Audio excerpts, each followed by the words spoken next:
Coming up next on this channel, we are looking at what it takes to set the investment roadmap for financial inclusion. Moderating a fireside chat is Jillian Manus, who is the managing partner of Structure Capital, and she will be in conversation with Vinod Khosla, who is a partner at Khosla Ventures, on this challenging topic. So let's head on over to Jillian and Vinod. Good morning, everyone. I'm ringing in to you from San Francisco, California, and hoping everybody there is safe this morning and feeling ready to learn, because I know I am. We are honored, I am honored this morning to speak to the legend, the iconic venture capitalist, investor, visionary, Vinod Khosla.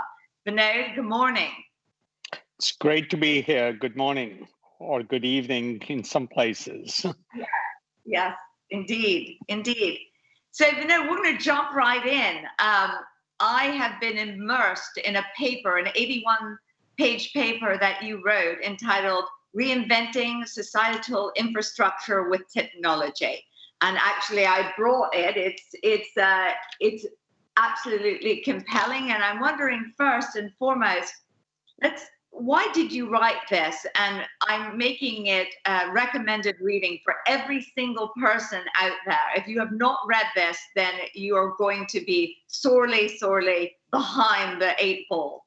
So, Vinod, could you explain a little bit about this? So you're being too kind, but I did write it as a document for myself, asking the question, what should I work on after I turned 60? I figured if I had 25 years to work, what would I work on? Yeah. Where could I have the most impact? And my goal was really to see what parts of global GDP could or could not be invented with technology. About 700 million people on the planet, as I say in that paper, have a very rich lifestyle. Rich in energy, rich in housing, rich in transportation, education, entertainment. You think any part of the GDP, non-governmental GDP. 7 billion people on the planet want the same lifestyle. And if we are going to do something without destroying the planet to afford all 7 billion people the same richness of lifestyle, then we have to do things very differently, because we can't have 10 times the amount of steel produced or cement produced or roads or housing. And that was the basis of the paper. And I was surprised, in fact, shocked to learn that there were very few areas of global GDP where you couldn't have hundreds of % improvement in resource efficiency. And a resource could be steel, it could be a physician. Could you do 1/10 the number of, do 10x the number of physicians in the world? It's very hard. Or professors for education. And I was surprised to learn it is entirely possible to give 7 billion people the level of lifestyle that the top 10% or 700 million people have without destroying the planet or making it so expensive we couldn't afford it. You have a very compelling, you touch upon the paper in every single aspect of society, from healthcare to transportation, energy, education. It's a very thought-provoking roadmap forward. You talk a lot about AI and AI's application in every different lane. You do talk about healthcare, and I found that a little bit interesting. You posed a question. You said maybe people should provide only the human element of healthcare. And I'd like you to speak a little bit on what you mean by that, because clearly AI is going to inevitably change the entire structure of society. Yeah. But speak a little bit. maybe a bit of a diversion. I think AI is going to be an important tool, but there are other tools at our disposal. 3D printing, for example, allows for a very different style of manufacturing. Yes. So in my paper, I talk computation separate from AI is a very different tool.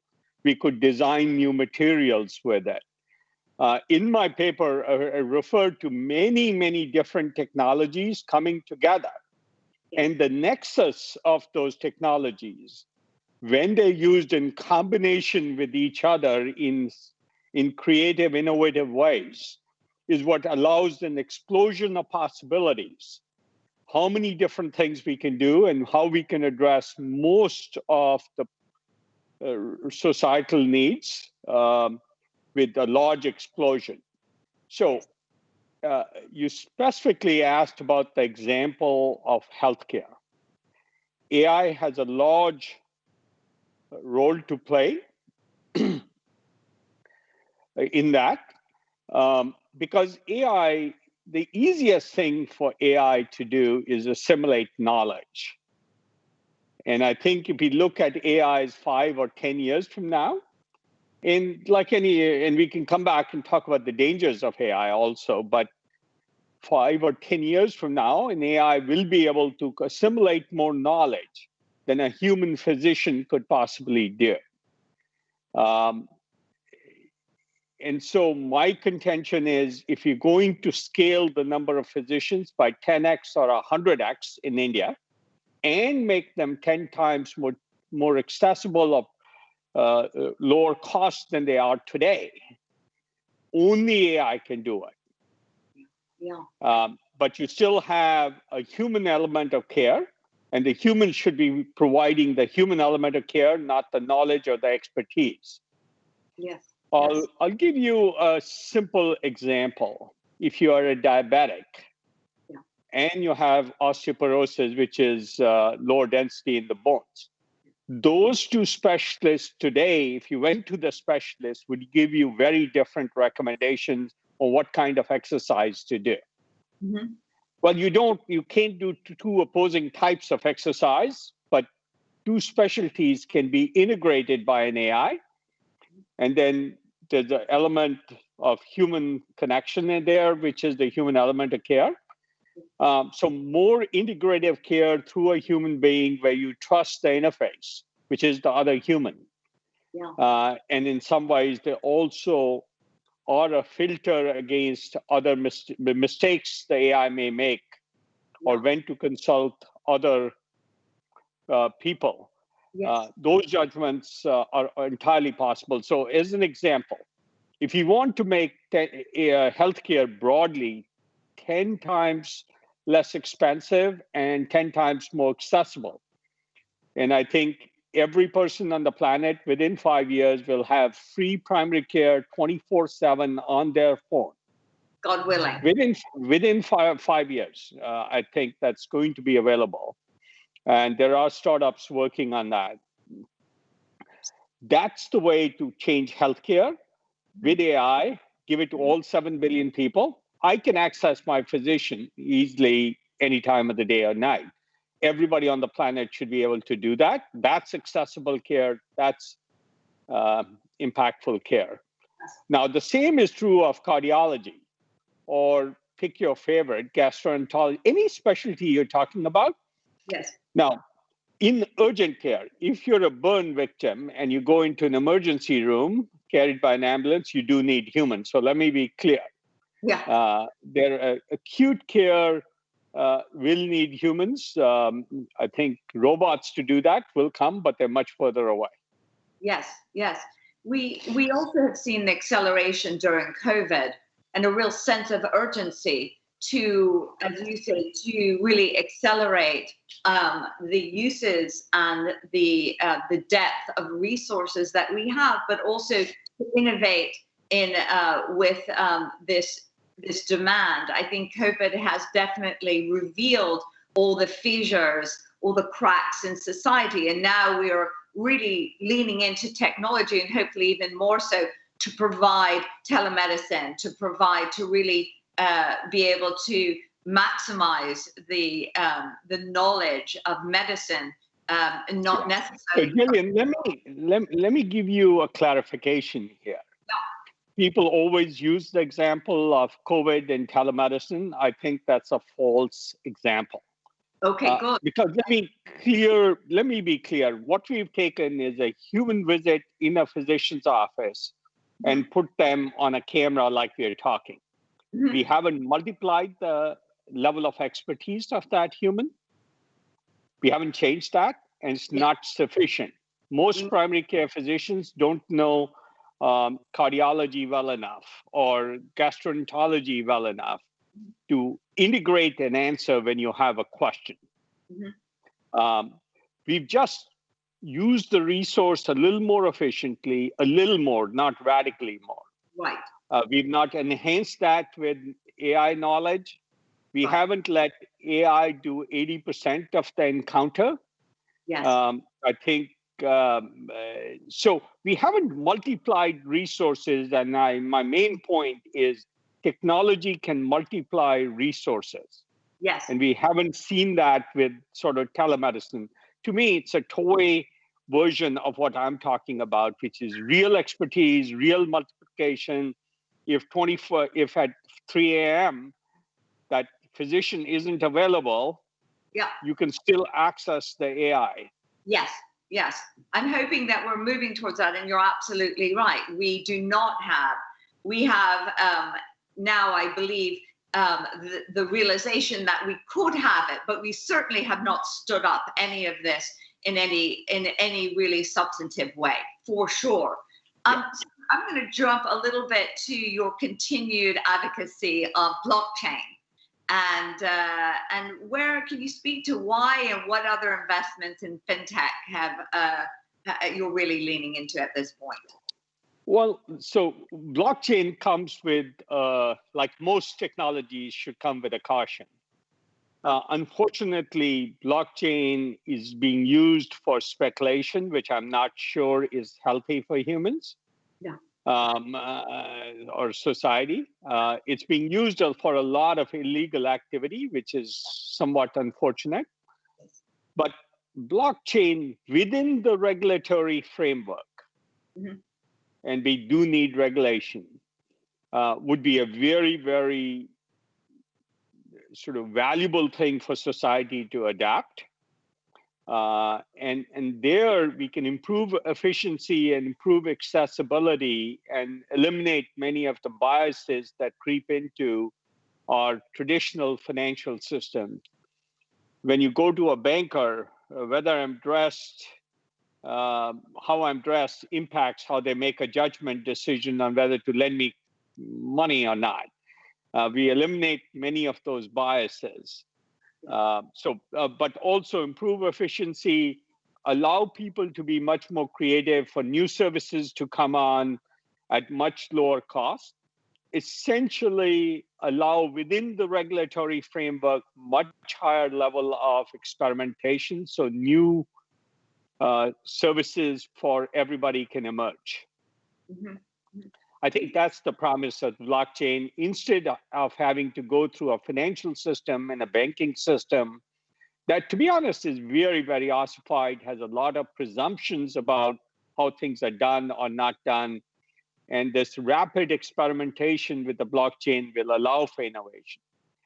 If you look at the level of innovative activity in the San Francisco Bay Area, and all over the world, but it's especially concentrated, it's because the cost of experimenting with a new software application or a new idea is trivial now compared to 10 or 20 years ago. You can start a company, try a new, whether it's a delivery service or something radically more innovative. My favorite one is an AI that composes music. I know that. Right. I love that idea. You can get personalized music for your passion and style. If you increase experimentation, you will increase innovation, and the blockchain in financial services will increase innovation. And it's heartening to me. We are investors in Square, Stripe, Affirm, and a number of fintech companies. And Square's, of course, adopted the blockchain fairly aggressively. I'm very pleased with that. But hopefully new services can start to emerge. But it is being adapted in a responsible manner by some of the major institutions like Square.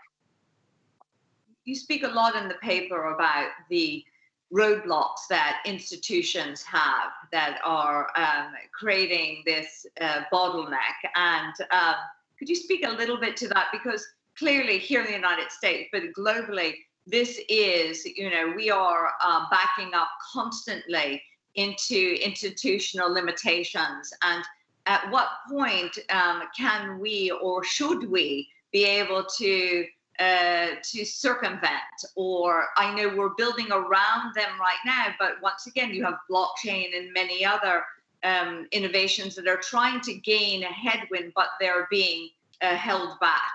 And yes. Well, experimentation, which I just talked about, means failure, right? Innovation necessarily means failure. I like to say my willingness to fail is what gives me the ability to succeed. Yes. I think it's important we recognize that experimentation and failure go together. Yeah. That is not permitted easily in large institutions of any sort. So institutions are very good at extrapolating the past, doing incremental innovations on top of that. But not in inventing the kind of future I want or some other entrepreneur wants. Yeah. It's stunning to me that almost all the automotive companies and resources and R&D around the world, the only real effective innovations came from Silicon Valley, from people who had never dealt with innovation. What are the two large car innovations? Self-driving cars, which happened from Google and Waymo. And I asked a senior executive at an automotive company when self-driving would happen in 2015. They said, not in the next 50 years.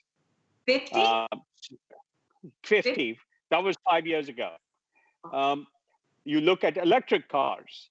They all tried incremental innovation. The Prius was a great car, but it's incremental. They didn't rethink the problem like Tesla did. So think about the largest innovations.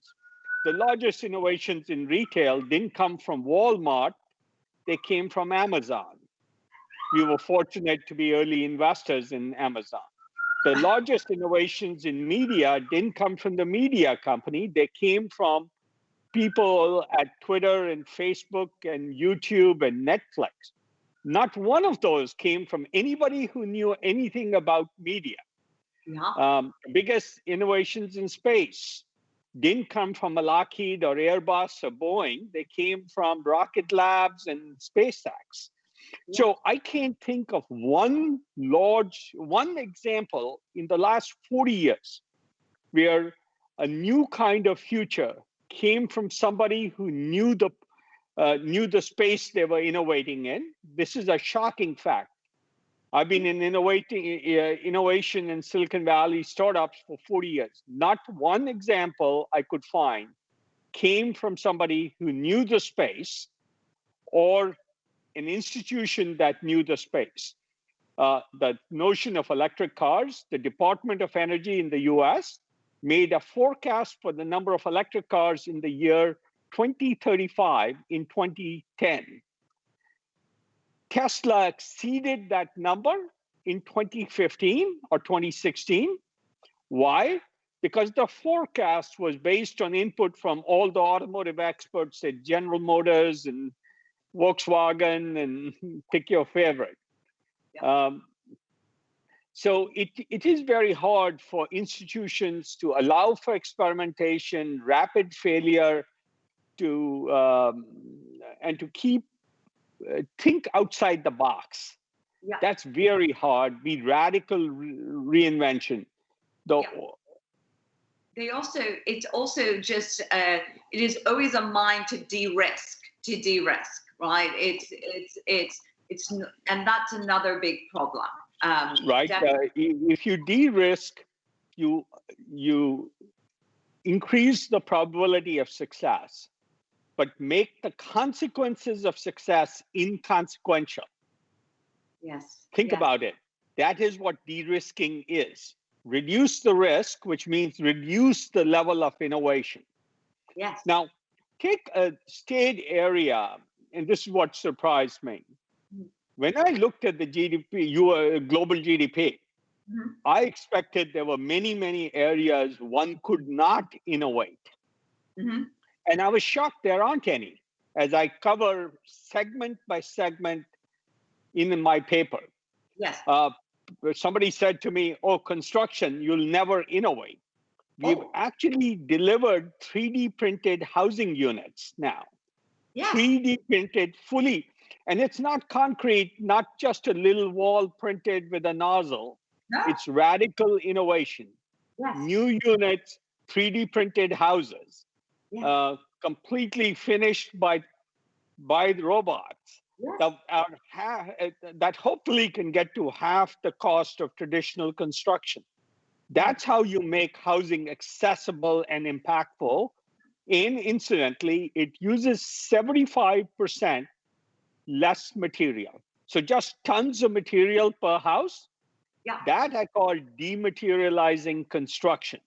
If you can use 75% less tonnage of material, like cement and steel, then you've really made a real impact on the planet.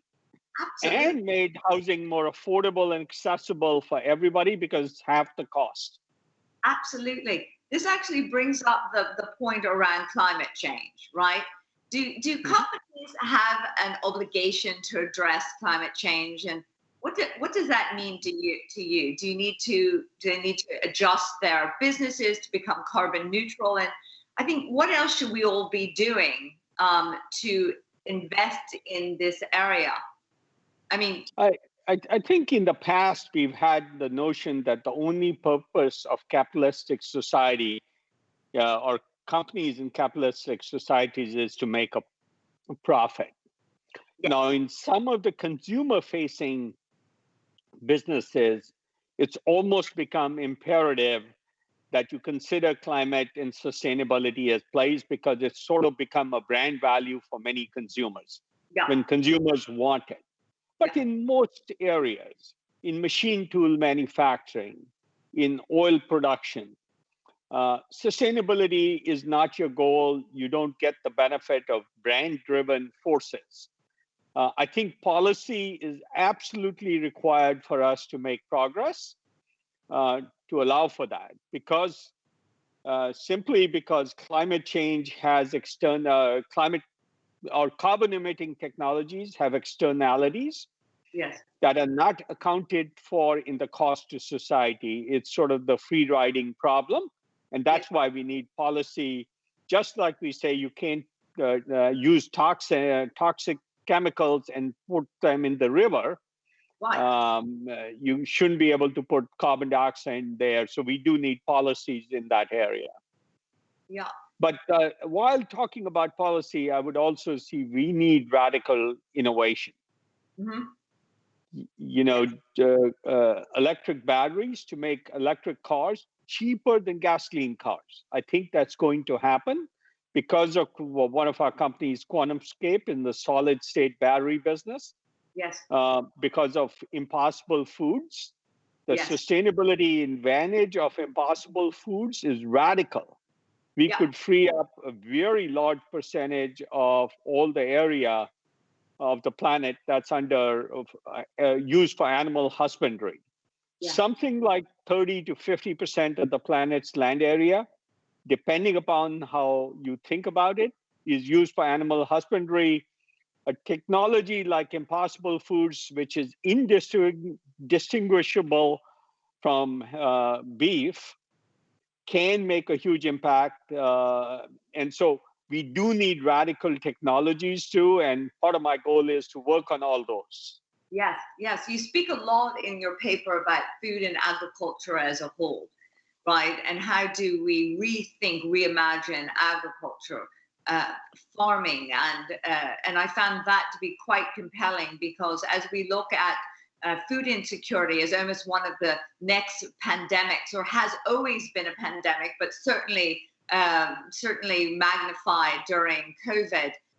We have not been. We seem to be almost archaic in the way that we farm, in the way that we look at food and try to Well, farming hasn't changed. Something like Impossible Foods, an Impossible Burger can eliminate land use or reduce land use by 90%. It can use water use by 80%. That's very, very important if all 7 billion people are going to have a rich food lifestyle. Yes. It also happens to be healthier for you because it has no animal, animal fats. But for example, a few years ago, we had a company that John Deere bought from us that did robotic weeding in the fields. And what that did is eliminated the need for herbicides. Yes. If you can eliminate herbicides in agriculture, that's hugely impactful to both the environment and society.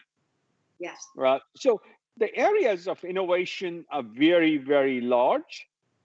And very exciting. Healthcare has its own very exciting areas. There's a video I recommend that I cover 100 companies in 25 minutes, 15 seconds per company, called Awesome, What All of You Are Doing. If you Google my name in that video, it's a talk I gave about 100 exciting companies that could change the world, that are based on radical technology reinvention. And we do need technology, radical innovation in technology, to allow for this kinds of leverage where 7 billion people can have a rich lifestyle without destroying the planet. Yeah, it's a first of all, I'm going to watch that right away.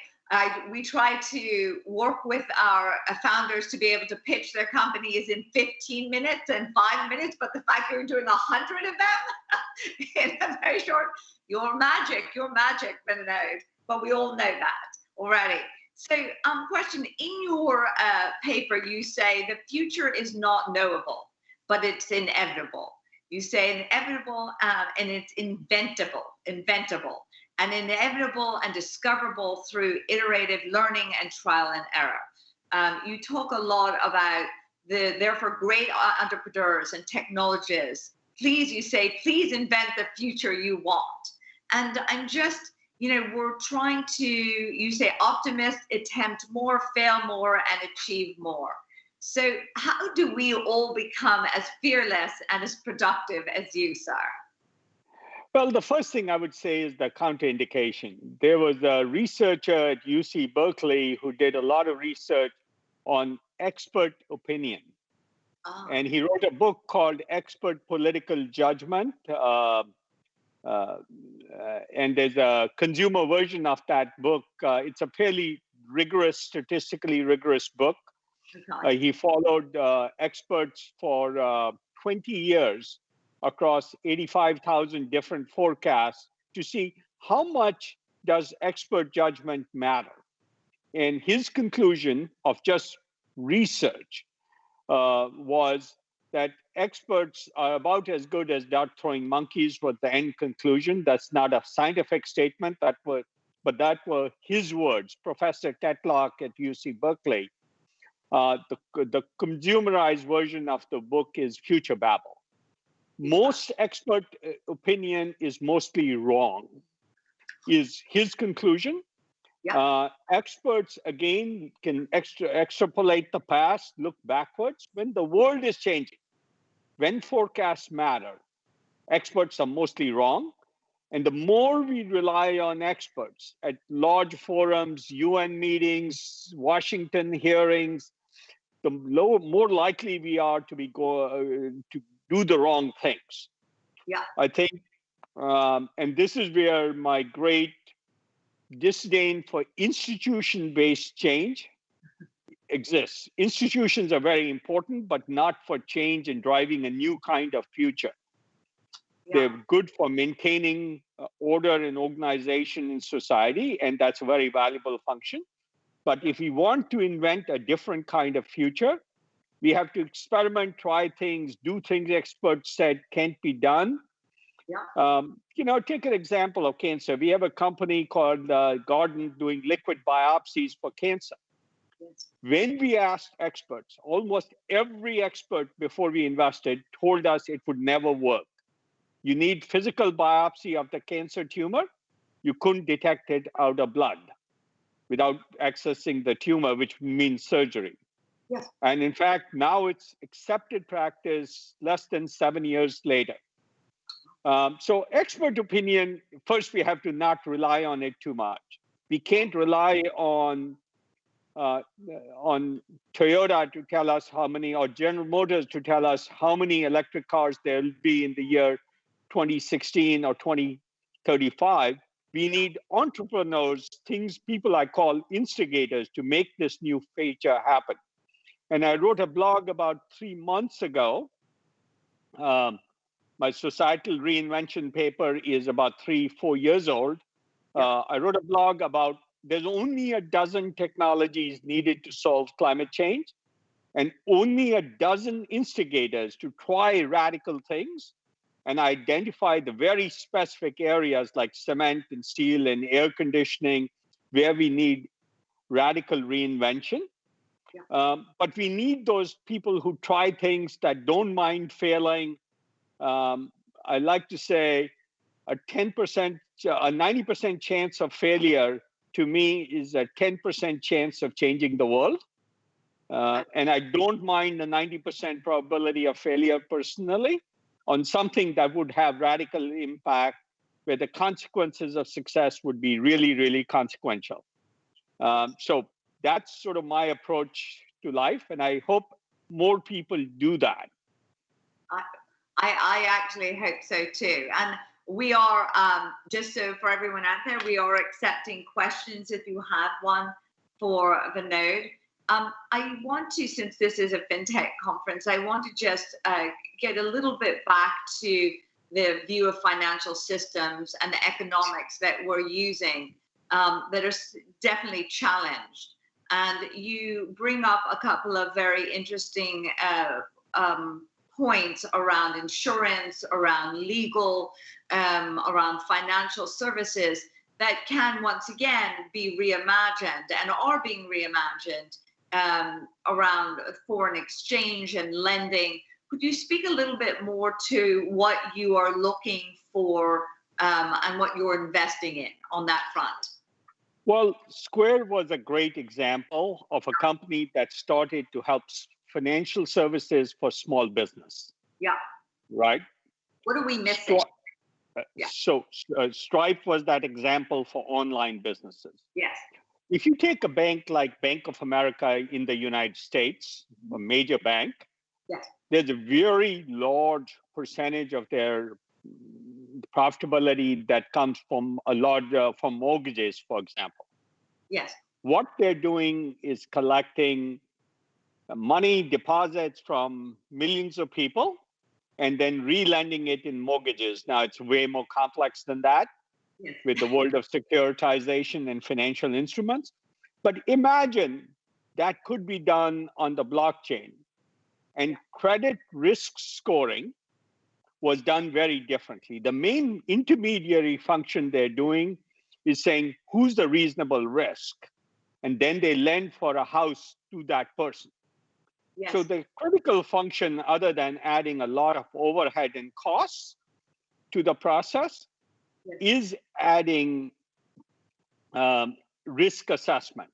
Now, a firm, one of our other companies, can do risk assessment in 30 seconds online without human intervention.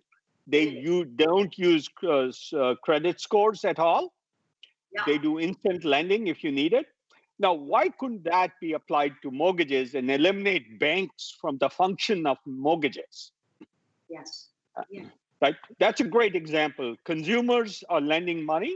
They could get higher the rates of return on their money, and consumers who are borrowing could get lower costs. Yes. And have better risk management instead of biased risk assessment based on a few metrics. You go back to, if I walk in looking raggedy, you're going to think about me as less bankable than if I walk up in my Armani suit. Yeah. It's just the way the world works. And we eliminate that bias and say, how creditworthy is somebody? And essentially, so that's a great example of a service. Yeah.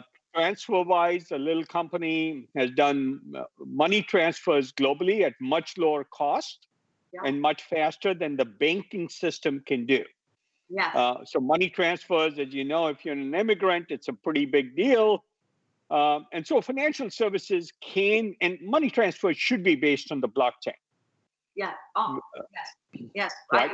It shouldn't be based on old banking systems with large overhead and large costs.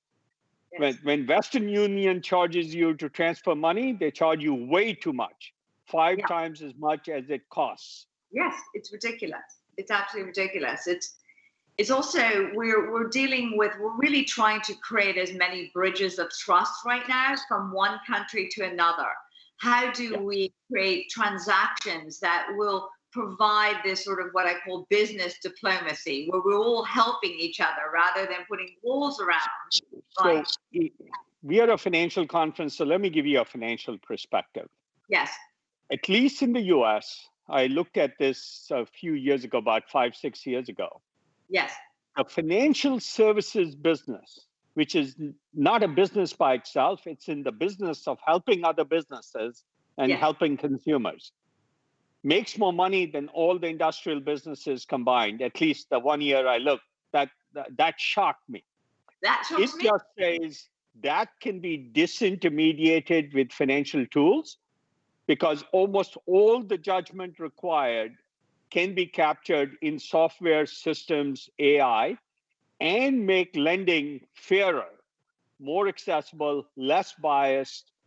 And that's what's sort of exciting in financial services. We could reinvent the financial system, even incrementally, without relying on institutions. Now, it's not in any institutions, a Morgan Stanley or a Goldman Sachs would still like to charge 7% fees on every IPO. I've never really understood why they shouldn't be a fraction of 1% and have more accessible information to more people, and not just the people who have relationships with those banks and can have one-on-one meeting with management and companies. Yeah. So it can be made more accessible, far cheaper. It can be very exciting. Yeah.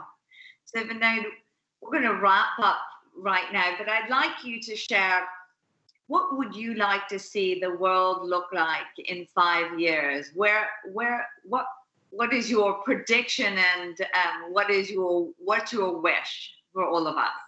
Yeah. Here's what I would say. I really mean it when I say we can't predict the world, but it's not predictable, but it is discoverable. Yes. It's discoverable through a series of experiments and trials and errors. Yes. Tesla is a great example of a company doing that in self-driving, incrementally learning self-driving on an exponentially expanding curve. Yes. What I would say is 5 years ago, nobody would have predicted a DoorDash or an Instacart or an Airbnb in the same way. Yeah. It's just not possible for an expert to say what will look like Airbnb does. And nobody in the hotel industry could invent Airbnb. In fact, they would say it'll never work. So what is that thing? It depends on entrepreneurs to invent that. It depends on entrepreneurs to try those things and make them happen and be instigators for that change. I would like to say people think of the improbable as unimportant. I contend that improbables are not only not important, they're the only thing that's important in societal change. It's just that we don't know which of 1,000 improbables will happen. And so we need to try it and try them. And that's sort of the basis of my thesis of societal change. Yes. It is always lovely to speak to you. I'm telling you that you are a breath of fresh air because you make us feel like everything is possible. But we have to think that way. We have to think that way. Let me say, imagine the possible and then try and make it happen. And that's what we're going to do. So thank you so very much. I know that we all took a lot away from this, and now we're all going to lean into what's possible. We're all going to learn how to be really good failures so that we can succeed as well as you have, as a person, Vinod, as well as a professional. So thank you so very much. And I wish everyone an incredibly productive day today at the conference. Thank you for inviting me to, and once again, my honor, sir, to always listen to your wisdom. May we follow it as a beacon of light as we navigate the next years ahead. Thank you for your kind words. Thank you. Thank you, sir. Cheers. Goodbye, everyone. Oh, and thanks to you, Jillian and Vinod, on the very insightful discussion that you've just had.